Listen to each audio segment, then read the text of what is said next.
ভোগান্তির আরেক নাম ভূমি অফিস। লেনদেন ছাড়া হয় না কোনো কাজ। ১,১৭০ টাকার খারিজে অন্তত ৫,০০০ টাকা লাগছে। ঘুরতে হচ্ছে মাসের পর মাস। ভূমি অফিসগুলোর নিয়ন্ত্রণ কম্পিউটারম্যান খ্যাত বহিরাগতদের হাতে। সরকারি কর্মচারী না হয়েও রীতিমতো অফিস করেন তারা। কর্মকর্তাদের যোগসাজশে জিম্মি করেন সেবা গ্রহীতাদের।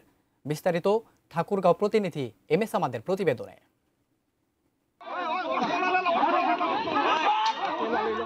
জমি সংক্রান্ত জটিলতায় এই যে হামলা মামলা আর হতাহতের ঘটনা, নেপথ্যে একই জমির একাধিক নামজারি। এইসব অপকর্মের মূল হোতা ভূমি অফিসের কম্পিউটার ম্যান খ্যাত বহিরাগতরা।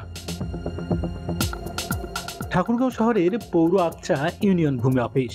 ভূমি কর্মকর্তার পাশে বসে অনলাইনে কাজ করছেন এক যুবক, যেন এই অফিসেরই বেতনভুক্ত কর্মচারী।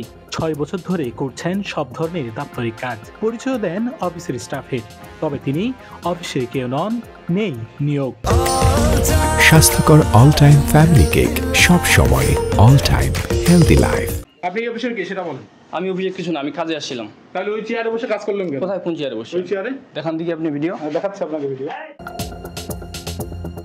বিস্তর অভিযোগ রয়েছে, এই বহিরাগতরাই নিয়ন্ত্রণ করে ভূমি অফিসের অনলাইন সংক্রান্ত যাবতীয় কাজ। কর্মকর্তাদের যোগসাজশে হাতিয়ে নেন মোটা অঙ্কের টাকা। কেন থাকে সে, এটার ব্যাখ্যা বলেন। ওই জন্য চিঠিপত্র দু একবার করি তো, মানে আমরা একটু অত করতে পারি না, বিধায় আর কি নিয়ে আসি তাকে মাঝে মাঝে।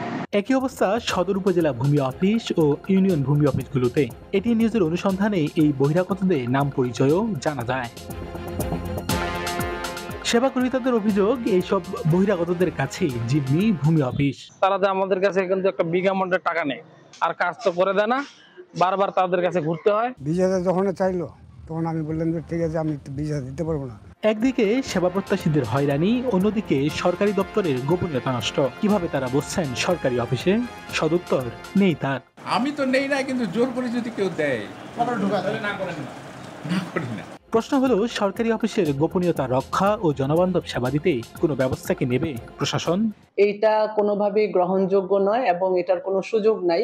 যদি অফিসগুলো সেই ধরনের কোনো লোককে নিয়োগ করে থাকে, একেবারেই তাদের নিজস্ব দায়িত্বের মধ্যে থেকে করেছে, এবং এটি আমরা তদন্ত করে যদি এরকম লোক পাই তাহলে সংশ্লিষ্টদের বিরুদ্ধে আইনগত ব্যবস্থা গ্রহণ করব।